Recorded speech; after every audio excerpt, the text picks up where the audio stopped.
Bapak Ibu terkasih, di tengah-tengah situasi yang tidak biasa saat ini, seluruh gereja hari ini memperingati kematian Kristus. Bapak Ibu, kematian Kristus menegaskan kepada kita bahwa ada sesuatu yang salah dengan kehidupan manusia. Sesuatu yang begitu salah sampai-sampai Allah sendiri harus turun ke dalam dunia untuk membereskan sesuatu yang salah itu. Setelah ketika kita menyadari bahwa kematian Kristus menyatakan ada sesuatu yang sangat salah dengan hidup manusia, saudara, kesadaran ini menjadi penting bagi kita. Kenapa? Saudara, karena ada banyak orang Kristen yang tanpa sadar berpikir, Kristus sudah mati menebus dosaku, aku nanti mati masuk surga. Dan cukup berpikir sampai di situ. Akhirnya dia sekedar menjalani hidupnya sebagai orang Kristen. Akhirnya dia sekedar menjadi orang Kristen yang rajin ke gereja, rajin melayani. Tetapi hidupnya tidak sungguh-sungguh berubah. Hidupnya tidak sungguh-sungguh membuahkan buah roh di dalam kehidupannya. Dan bahkan tidak sedikit orang Kristen yang berpikir Kristus sudah mati bagiku, aku mati masuk surga.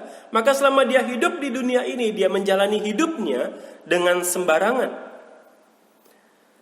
Bapak Ibu, seorang murid Kristus yang sejati tidak berhenti pada pemikiran yang demikian. Betul Kristus sudah mati menebus dosa kita. Betul bahwa kematian Kristus memberikan kepada kita satu jaminan bahwa kelak kita mati, kita masuk surga.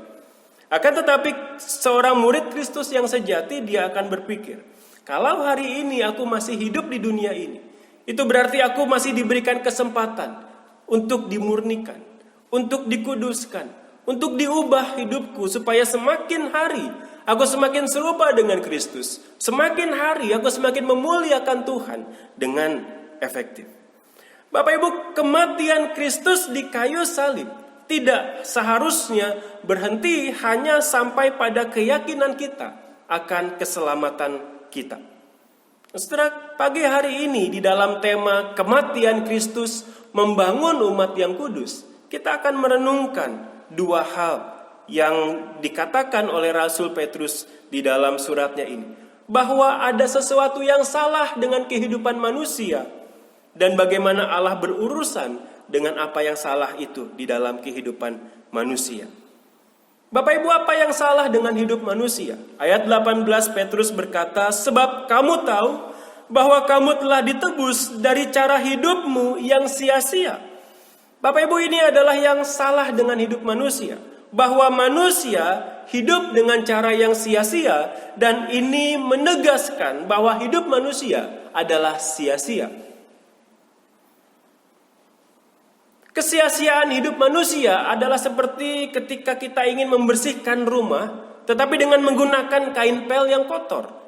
Setelah sia-sia, tidak ada hasilnya. Bahkan mengakibatkan kekotoran, kekacauan yang lebih parah lagi. Bapak Ibu, seperti itulah hidup manusia yang sia-sia. Apa sebabnya hidup manusia menjadi sia-sia? Petrus melanjutkan kalimatnya bahwa cara hidupmu yang sia-sia itu kamu warisi dari nenek moyangmu. Warisan apa? Nenek moyang yang mana yang mewarisi akan hal itu? Setelah kita ingat kembali bahwa sejak Adam dan Hawa melanggar perintah Allah, manusia dan keturunan-keturunannya hidup menurut apa yang dianggapnya baik. Manusia berdosa telah mengganti standar Allah dengan pikiran dan perencanaannya sendiri yang dia anggap benar, yang dia anggap baik. Manusia yang berdosa tidak lagi peduli dengan apa yang dikehendaki Allah. Manusia yang berdosa tidak lagi mau tahu dengan apa yang diinginkan Allah. Manusia yang berdosa telah menggantikan standar Allah dengan standar dirinya sendiri. Apa yang menurutnya benar, apa yang menurutnya baik, itu yang dia kerjakan. Bapak Ibu, manusia diciptakan untuk melakukan kehendak Allah. Manusia diciptakan untuk menaati kehendak Allah yang menciptakan dia. Maka ketika manusia itu hidup menurut pikirannya sendiri, ketika manusia itu hidup menurut pertimbangannya sendiri dan tidak peduli dengan kehendak penciptanya, saudara, manusia ini sedang hidup di dalam kesia-siaan. So, jikalau sesuatu itu tidak lagi berfungsi seperti sebagaimana dia diciptakan, saudara, maka sesuatu itu kita katakan sebagai barang rusak. Saudara mungkin misalnya punya handphone, tidak lagi bisa melakukan telepon, tidak lagi bisa connect ke wifi mungkin, tidak lagi bisa mendapatkan sambungan dari kartu SIM card mungkin. Saudara, HP itu mungkin masih bisa berfungsi, mungkin untuk ganjal pintu, mungkin untuk mainan anak. Akan tetapi bukan itu fungsi utama dari handphone itu diciptakan. Bukan itu fungsi utama HP itu saudara beli. Ketika sesuatu itu tidak lagi berfungsi sebagaimana mestinya, sesuatu itu kita katakan rusak.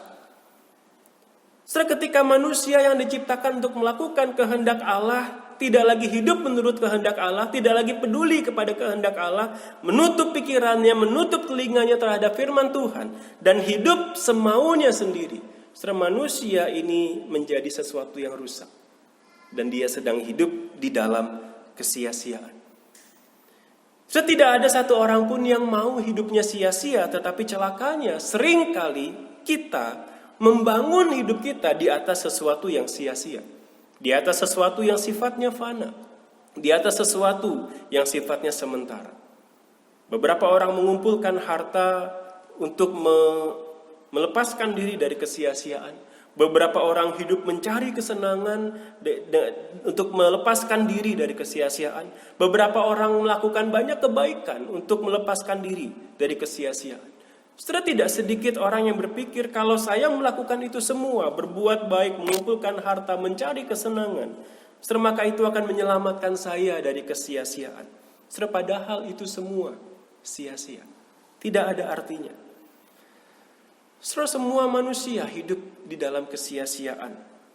Dan Petrus mengalamatkan suratnya kepada orang-orang Kristen, orang-orang yang sudah diselamatkan. Dan ini berarti orang-orang percaya, kita yang sudah percaya kepada Kristus, kita bisa hidup di dalam kesia-siaan. Ini berhubungan dengan pengudusan kita. Apa itu kudus? Seringkali kata kudus diartikan sebagai suci, bersih, tidak bernoda, tidak bercacat celah. Tetapi di dalam bahasa aslinya kata kudus berarti dipisahkan atau dikhususkan. Ketika kita mengalami penebusan di dalam Yesus, kita dikuduskan di dalam dua arti. Yang pertama, kita dikuduskan dalam arti kita dikhususkan bagi Allah. Allah memutuskan ikatan dosa dari diri kita. Allah memutuskan belenggu dosa dari diri kita. Dan Ia menjadikan kita milik kepunyaannya sendiri. Kita dikhususkan bagi Allah. Kita menjadi milik Allah. Kita dilepaskan dari belenggu dosa dan menjadi milik Allah. Gambaran dari dikhususkan bagi Allah ini adalah seperti seorang laki-laki dan perempuan yang dipersatukan di dalam pernikahan. Sang suami dikhususkan untuk istrinya dan sang istri dikhususkan untuk suaminya. Tidak ada orang lain di dalam pernikahan mereka. Itu adalah gambaran bagaimana kita yang sudah dikuduskan ini dikhususkan bagi Allah. Kita adalah milik kepunyaannya Allah. Kita adalah umatnya Allah yang kudus itu. Arti yang kedua, kita dikuduskan berarti kita semakin menjauhkan diri dari dosa, kita semakin menjauhkan diri dari sesuatu yang najis, dan pada saat yang sama ketika kita semakin menjauh dari dosa, kita semakin mendekatkan diri kepada Allah sendiri. Gambarannya adalah seperti sebatang kayu yang di tangan seorang pemahat. Pemahat itu akan mulai memotong kayu itu. Dia akan mulai mencungkil kayu itu. Dia akan mulai membentuk kayu itu, membuang bagian-bagian yang dia anggap tidak perlu ada, sampai kayu itu menampilkan satu bentuk yang diinginkan oleh si pemahat. Setelah kita yang telah dikhususkan bagi Allah, kita yang sudah menjadi milik Allah, kita harus membuang segala sesuatu yang tidak berkenan di hati Allah. Kita harus membuang segala sesuatu yang tidak menyenangkan hati Allah. Dan kita mulai melakukan apa yang menjadi kehendaknya bagi setiap kita. Bapak-Ibu, dengan demikian, jikalau kita yang dikuduskan itu adalah milik Allah, dan sebagai milik Allah kita harus membuang segala dosa dan hidup melakukan kehendak Allah. Maka kita orang-orang yang telah dikuduskan ini, jika kita tidak menjauhkan diri dari dosa, jika kita hidup lagi sama seperti orang-orang yang belum mengalami penebusan Allah, saudara, kita sedang hidup di dalam kesia-siaan. Dan Bapak Ibu Saudara terkasih, inilah yang menjadi masalah manusia. Manusia hidup di dalam kesia-siaan oleh karena dosa mereka. Oleh karena manusia tidak lagi peduli dengan keinginan Allah, oleh karena manusia tidak lagi peduli dengan kehendak Allah, dan manusia hidup menurut apa yang benar di pikirannya sendiri. Jadi dalam keadaan seperti itu kita hidup di dalam kesia-siaan. Setelah ketika Allah melihat manusia hidup di dalam kesia-siaan, apa yang Allah kerjakan? Setelah mulai dari ayat yang ke-15 sampai 16, Petrus berkata demikian, "Tetapi hendaklah kamu menjadi kudus di dalam seluruh hidupmu, sama seperti Dia yang kudus yang telah memanggil kamu, seperti ada tertulis, kuduslah kamu sebab aku kudus." Setelah inilah yang Allah kerjakan, bahwa Allah sedang membangun umat yang kudus, umat kepunyaan Allah sendiri. Sebagaimana 1 Petrus 2 ayat 9, firman Tuhan berkata, "Kamulah bangsa yang terpilih, imamat yang rajani, bangsa yang kudus, umat kepunyaan Allah sendiri." Setelah inilah yang Allah kerjakan. Ketika Allah melihat manusia hidup di dalam kesia-siaan, Allah membangun umat yang kudus di atas 3 dasar karyanya. Dasar yang pertama, di ayat yang keempat, karya Allah di masa depan. Firman Tuhan berkata ayat yang keempat, "Untuk menerima suatu bagian yang tidak dapat binasa, yang tidak dapat cemar, dan yang tidak dapat layu, yang tersimpan di surga bagi kamu." Bapak Ibu, di dalam ayat 4 ini Petrus menyatakan bahwa Allah menyediakan suatu bagian bagi kita yang tidak dapat binasa, yang tidak dapat cemar, yang tidak dapat layu, yang tersedia di surga sana. Setelah kita tidak tahu secara jelas apa sesuatu itu, tetapi yang jelas sesuatu itu adalah sempurna, begitu berharga, dan sesuatu itu Allah sediakan hanya untuk umat kepunyaannya. Sesuatu itu Allah sediakan hanya untuk umatnya yang kudus. Maka setiap kita yang percaya kepada Kristus, setiap kita yang telah mengalami anugerah keselamatan, setiap kita yang telah ditebus oleh Yesus, setelah Allah sudah menyediakan bagi kita sesuatu yang sempurna, sesuatu yang begitu berharga, dan kita akan menerimanya nanti di dalam kekekalan. Setelah ini adalah dasar yang pertama. Dasar yang kedua, ayat yang kelima, Petrus berkata, "Yaitu kamu yang dipelihara dalam kekuatan Allah karena imanmu, sementara kamu menantikan keselamatan yang telah tersedia untuk dinyatakan pada zaman akhir." Saya dikatakan di ayat yang kelima ini, kamu dipelihara dalam kekuatan Allah. Setelah Allah memelihara umatnya di dalam kekuatan Allah sendiri.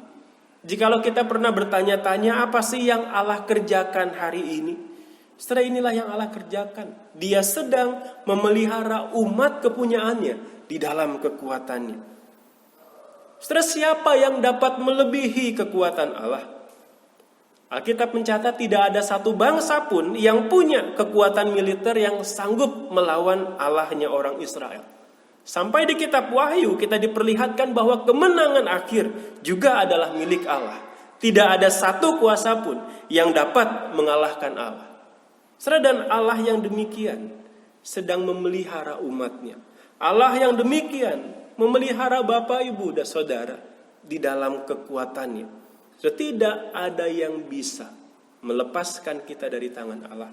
Tidak ada yang bisa mengalahkan Allah yang menjaga kita itu. Hal yang ketiga, dasar yang ketiga yang Allah pakai untuk membangun umat yang kudus itu. Di ayat yang ketiga.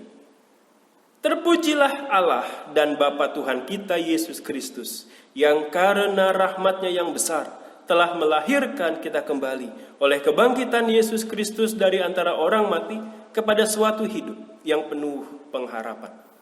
Bapak, ini adalah dasar yang ketiga, yaitu Allah melahirkan kita kembali. Allah menjadikan kita ciptaan yang baru melalui kematian dan kebangkitan Kristus. Setelah kita yang tadinya manusia berdosa diubah menjadi orang-orang yang kudus ketika kita percaya kepada Yesus. Kita yang tadinya adalah budak dosa, kita yang tadinya adalah hamba dosa, diubah menjadi milik kepunyaan Allah sendiri. Kita yang tadinya hidup di dalam kesia-siaan, kita yang tadinya hidup dengan cara hidup yang sia-sia, kita diubah menjadi hidup untuk memuliakan Allah. Dan perubahan itu terjadi pada waktu kita mengalami penebusan di dalam Kristus. Maka Bapak Ibu Saudara, inilah yang Allah lakukan. Ketika Allah melihat manusia yang Dia ciptakan ini justru hidup dalam kesia-siaan, Allah membangun satu umat yang kudus yang tidak lagi hidup dalam kesia-siaan. Allah membangun umat yang kudus itu di atas dasar satu jaminan bahwa aku akan memberikan sesuatu yang berharga dan sempurna untuk umatku yang kudus di dalam kekekalan nanti. Aku membangun umat yang kudus di atas dasar pemeliharaanku yang tidak tertandingi, pemeliharaanku yang tidak akan terkalahkan. Dan Allah membangun umat yang kudus di atas dasar penebusan putra tunggalnya, Yesus Kristus sendiri. Setelah Allah membangun umat yang kudus, umat milik kepunyaannya sendiri, umat yang menyerahkan hidup mereka bagi Allah, Sang Tuan dari umat itu. Bapak Ibu, beberapa hari yang lalu Presiden bersama dengan Menteri Hukum mengumumkan akan dilakukan pembebasan puluhan ribu napi di seluruh Indonesia untuk mencegah penularan virus corona di antara para napi. Bapak Ibu, salah seorang napi yang menerima pembebasan itu adalah Bapak Rudi Hartono, seorang napi di Sulawesi Selatan. Akan tetapi baru beberapa hari Rudi Hartono menghirup udara bebas. Di dalam berita kemarin dikatakan bahwa dia kepergok sedang mencoba mencuri barang di rumah tetangganya. Dan ini bukan yang pertama kali setelah dia bebas, ini adalah yang kedua kali. Setelah hasil Rudi Hartono kemarin kembali dimasukkan ke lapas. Bapak Ibu, ini adalah satu gambaran bagaimana penebusan yang sudah Allah kerjakan buat kita. Jangan sampai kita sia-siakan. Penebusan Kristus di atas kayu salib jangan hanya berhenti sampai pada keyakinan keselamatan kita. Penebusan Kristus menyelamatkan kita dari hidup yang sia-sia. Maka jangan lagi hidup di dunia ini dengan cara yang sia-sia. Hiduplah sebagai umat Allah yang kudus. Karena itulah tujuan dari penebusan Kristus. Kristus menebus kita bukan sekedar kalau kita mati masuk surga. Tetapi Dia menebus kita untuk membangun umat yang kudus. Umat milik kepunyaan Allah sendiri. Umat yang hidup tidak lagi dengan kesia-siaan, tetapi hidup untuk memuliakan Allah. Penebusan Kristus dilakukan untuk membangun umat yang kudus. Setelah maka jangan berhenti hanya sampai kepada aku yakin aku mati masuk surga.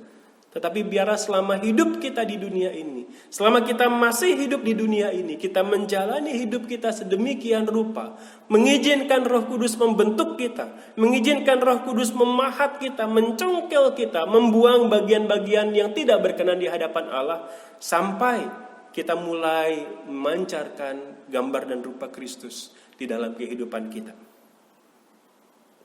Untuk itulah Allah melakukan penebusan.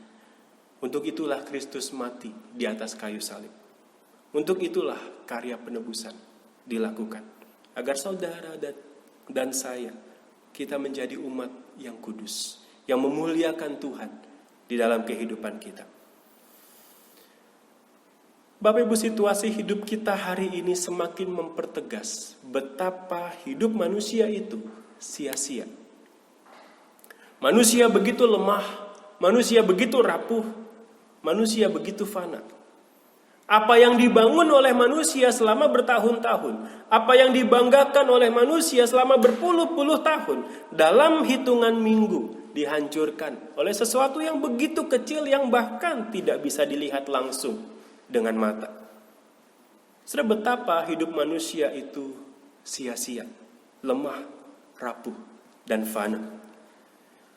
Akan tetapi ketika hari ini kita memperingati Jumat Agung, ketika hari ini kita memperingati kematian Kristus, saudara, marilah kita kembali mengingat bahwa kematian Kristus di atas kayu salib mengubah hidup kita.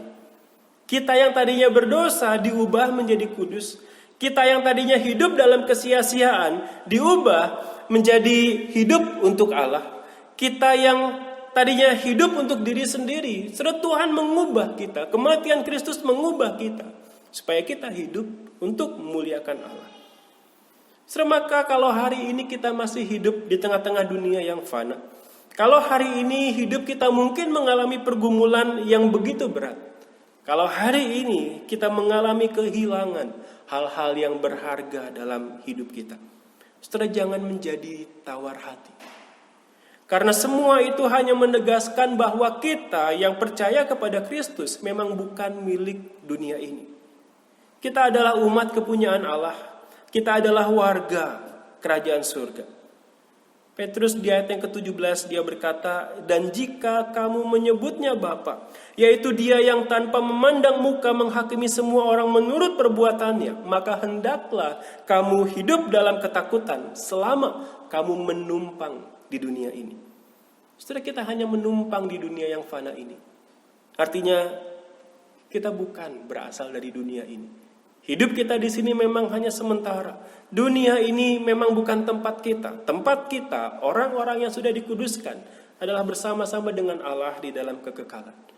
Maka oleh karena itu, ketika hari ini kita bergumul, ketika hari ini kita berhadapan dengan situasi yang begitu menyulitkan, yang begitu berat, jangan tawar hati.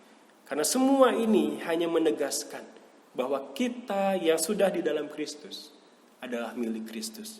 Dan suatu saat Tuhan akan mengambil kita kembali. Tuhan akan membawa kita pulang untuk bersekutu di dalam kekekalan, menikmati apa yang sempurna yang Allah sudah sediakan di surga sana. Dan sementara kita hidup di dunia hari ini, marilah kita hidup sebagai anak-anak Allah yang kudus. Allah akan memelihara kita. Allah akan menjaga kita dengan kekuatannya hingga kita masuk di dalam kemuliaan yang kekal, menikmati persekutuan yang sempurna bersama dengan Allah kita yang mengasihi kita. Setelah mari kita menundukkan kepala.